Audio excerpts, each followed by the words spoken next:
Bonjour, aujourd'hui ça va être une vidéo sur le contenu de mon sac de voyage que je vais me trimballer pendant 5 mois. Alors mon sac il est là, vide pour le moment, c'est un 50 litres. Tout ce qu'on voit au sol, voilà, c'est ce qui rentre dedans. J'ai fait le test, ça rentre tout pile, sachant que ça ce sont donc mes 3 sacs de vêtements. Je vais en rajouter je pense un quatrième. Ça, les sacs, c'est pas des vrais sacs de compression.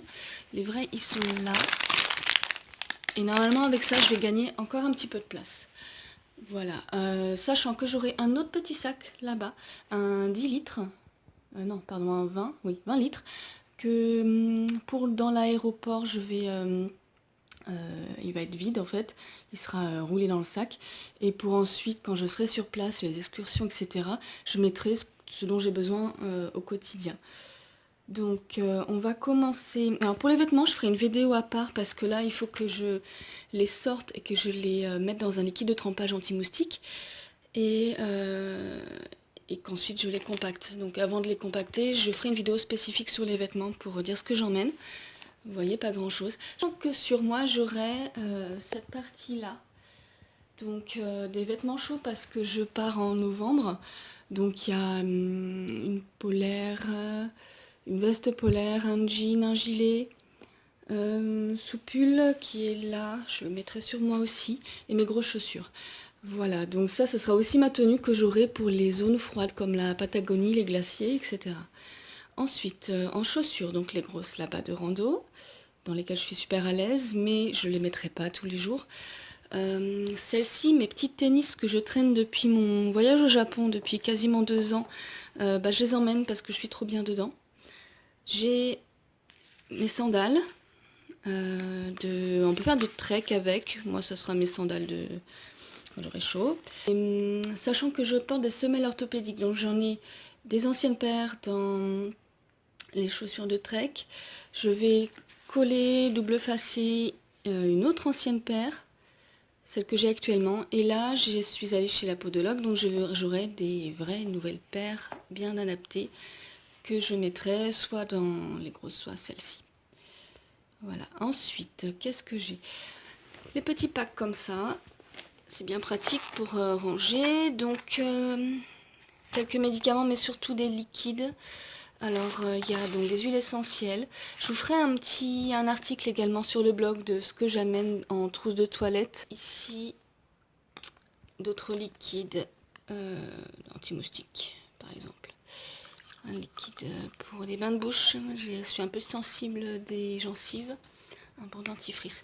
En fait, pour les liquides, pour que ça passe en cabine, il ne faut pas dépasser les 1 litre de liquide. Et ça, par exemple, une pâte, c'est considéré comme liquide.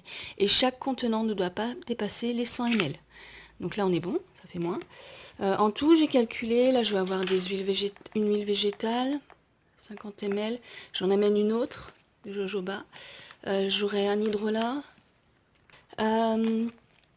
Donc en tout, il faut donc pas dépasser les 1 litre et 100 ml par contenant pour passer en cabine. J'ai calculé, je pense que je suis pas loin des 1 litre. Est-ce qu'ils vont compter les petits comme ça?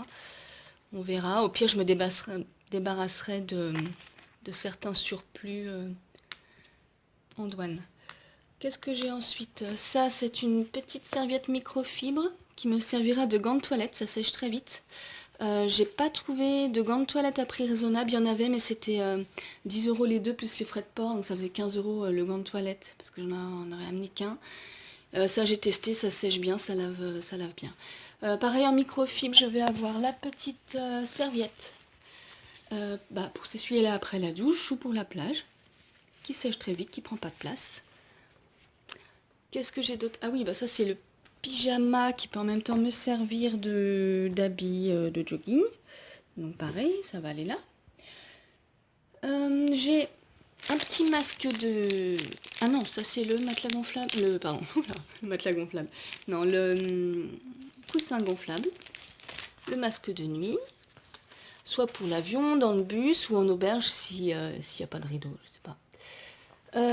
Hop, sous-vêtements ici. Qu'est-ce que j'ai?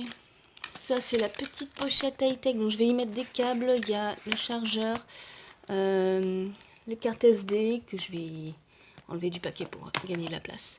Petit trépied pour la caméra, boîtier de la caméra, une multiprise, voilà, où je vais pouvoir du coup recharger la nuit les deux téléphones, la caméra, voilà, le chargeur externe, une rallonge, et là, ah oui non, ça c'est pas une multiprise, c'est une prise universelle en fait, selon les pays, et ça c'est la petite multiprise. Ok, ensuite, une gourde, c'est une gourde filtrante. Donc il y a un système à la fois de charbon actif et d'un filtre pour permettre de boire l'eau du robinet, par exemple. Mais ça marche aussi s'il y a de l'eau croupissante dans une mare. Voilà. Bon, ça évite d'acheter des bouteilles. C'est pratique. Ça, c'est un confort, liner. Ah oui, c'est le drap d'auberge. Sac à viande, on appelle ça aussi. Donc, si dans des auberges, ça n'a pas l'air très clean, voilà, et ça permet, en plus, voilà, c'est un petit coton bio, j'avais même pas vu. Bon, c'est toujours utile. Ça, une moustiquaire. Une moustiquaire, une place. On suspend ça au-dessus du lit. Elle est pré-imprégnée. L'imprégnation dure 3 ans. Voilà, je cherche vraiment à me prémunir des moustiques par tous les moyens. Contre les moustiques, j'ai aussi ces deux choses-là. Donc ça, c'est pour imprégner les vêtements. Même si je l'aurais fait préalablement, je crois que ça dure 3 mois. Moi, je suis en par 5. Avec les lavages, ça s'estompe. Bon, voilà, j'ai pris ça en plus. Et ça, bien sûr, pour la peau. Donc pour la peau, moi je mettrai d'abord mon soin quotidien à base d'huile végétale et d'hydrolat. Ensuite, il faut mettre la crème solaire, selon les zones. Et ensuite seulement l'insecte écran pour le visage. Mais ça, il faut aussi s'en mettre partout sur le corps. Ne pas oublier les pieds, les chevilles, les poignets. Moi, les moustiques m'aiment beaucoup. Qu'est-ce que j'ai ensuite? La casquette. Alors là-bas. Alors ça, c'est un petit kit. Ah, alors, bon, il y a une petite brosse à dents pliable, du fil, on ne sait jamais, pour étendre du linge, pour attacher des choses. Là, on ne voit pas, mais ce sont des boules caisses. Les boules caisses en cire. Pour en auberge, pour dans l'avion, le bus. Ensuite, alors ça, ça c'est un pisse debout. Donc c'est, vous l'avez compris, pour faire pipi debout. C'est très pratique dans les endroits où les toilettes sont pas très salubres. On n'a absolument pas envie d'approcher ses fesses de la cuvette. C'est fait aussi en pleine nature, pendant un trek, quand on n'a pas envie de s'accroupir. C'est rapide, enfin voilà, vous verrez sur internet, il y a plein de tutos entre guillemets. Pratique, j'ai essayé. Ensuite, qu'est-ce que j'ai pas fait en revue? Ça. Alors, un crayon multicouleur. S'il y en a un qui marche plus, il y en a d'autres. Bon, après les crayons, je en trouverai sur place, hein, il y a des magasins. Ça, c'est mon carnet de bord. J'ai dedans un peu toutes les informations. Je vous ferai peut-être un petit topo aussi, un article. Je me suis fait mon itinéraire, donc à peu près par pays, par ville. De l'autre côté, je me suis fait les premières lignes. Voilà, avec, je sais pas si on voit bien. Ouais, on voit pas bien, c'est pas grave. La date, l'objet, en positif, en négatif, le solde. Un petit carnet de compte, quoi. Mon passeport. Il est joli, voilà, passeport. Le permis international que j'ai demandé à la préfecture. Et en fait, il faut également avoir son vrai permis. Ceux qui me connaissent savent que je ne conduis pas, mais je me dis, on ne sait jamais, sur place, si j'ai besoin de louer un scooter, on ne sait jamais. Des photos d'identité, ça c'est pour le passage des frontières, ils en demandent, j'en aurai un peu d'avance pour les visas. Mon ancienne carte bancaire, j'en ai besoin pour... elle est plus bonne. J'en ai besoin pour dans l'aéroport parce que j'ai payé mon billet avec, ils peuvent le demander. Et il y a une astuce en fait que j'ai lue sur internet aussi, c'est que si jamais on se fait agresser et qu'ils nous demandent la carte, on peut filer celle-là. J'y crois pas trop parce que si on vous demande la carte, en général, on vous amène, je pense, à un distributeur pour vous tirer l'argent, hein, donc ça sera pas suffisant, mais bon, je l'aurai avec moi.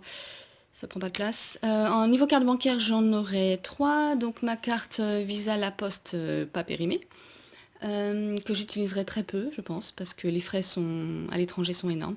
Ensuite, j'aurai 2 cartes bancaires en ligne avec les frais gratuits. Donc une carte allemande, c'est la N26. Oui, je vais dire en français. Et l'autre, c'est la Revolut, c'est une carte anglaise. Je vous ferai un article dessus aussi. Ensuite, j'ai une petite pochette tour de cou. Je pense mettre mon téléphone portable dedans. Je pourrais mettre quelques papiers, quelques sous aussi. La pochette sac banane. Donc dedans, je pense que j'aurai vraiment le passeport, les papiers, encore un peu d'argent, carte bancaire. Il y a encore une pièce là. D'un précédent voyage. Ensuite, j'ai... Ah, c'est une pièce de quel pays ça? Du Danemark. Voyage en Danemark. Bon. C'est un bijou porte-bonheur que m'a offert mon chéri. Donc je l'aurai avec moi ou sur moi. Oui, je vous montre pas, c'est perso. Ça, c'est des petites galettes de date, c'est énergisant. C'est pour mon voyage dans l'avion. Je sais que je trouverai sur place, mais j'avais envie de prendre ça. Une clé USB avec le scan de tous mes papiers.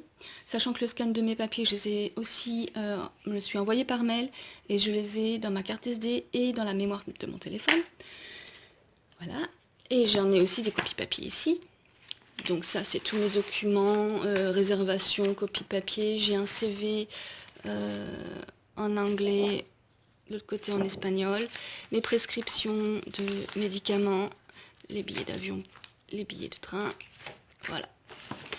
Ici, c'est ma petite pochette où je mettrai mon argent dedans. J'ai déjà un petit peu de monnaie, j'ai des euros, j'ai des dollars et je crois que j'ai un peu de monnaie thaïlandaise. Au bureau de change, ils ne donnaient pas de monnaie d'Amérique latine, je ferai le change là-bas. 3 petits carnets pour noter tous les soirs ce que je vis dans la journée. Pareil, quand ce sera plein, j'en achèterai sur place. Des cadenas pour bien fermer le sac de toutes parts. Crayon, j'ai déjà dit. Ça sera pour mettre mes papiers dedans au sec. Et une petite pochette, je sais pas, je l'amène, mais ça prend pas de place. Je sais pas trop ce que je mettrai dedans, ça peut toujours servir. Une petite lampe. Elle marche. Bon, il n'y a plus de pile. Sérieux. Ah bah tiens, je me fais de regarder. Donc une petite lampe de poche où il faut que je change la pile. Voilà. Je crois que j'ai fait le tour. Ça paraît... Ah oui, un petit... Ah oui, j'ai dit que je ferais les vêtements plus tard. Ça paraît beaucoup, mais en compactant bien ça, en agençant les choses façon Tetris là-bas dans le sac, tout rentre. Le sac, il y a un grand compartiment général, un petit compartiment en bas où je mets des chaussures, les prises, etc. Ah oui, j'ai pas montré. Sur le sac accroché ici, voilà. C'est une alarme en fait, si je me sens pas en sécurité, agressée ou quoi. Je tire, voilà, ça sonne, ça peut faire reculer un peu l'agresseur. On va dire ça. Voilà, sinon je peux courir vite aussi. Voilà, je crois que j'ai fait le tour. J'espère que ça vous aidera pour faire votre sac.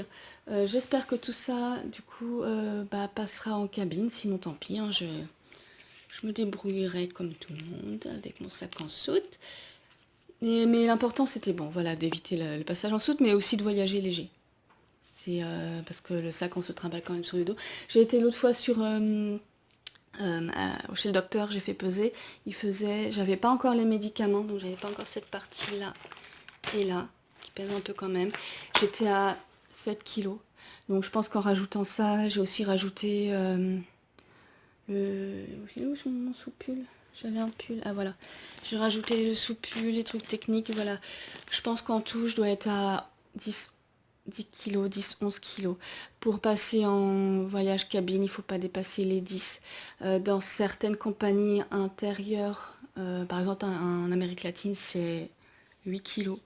Donc là, peut-être que j'aurai de la soude, mais c'est pas grave. Voilà, j'ai fait le tour.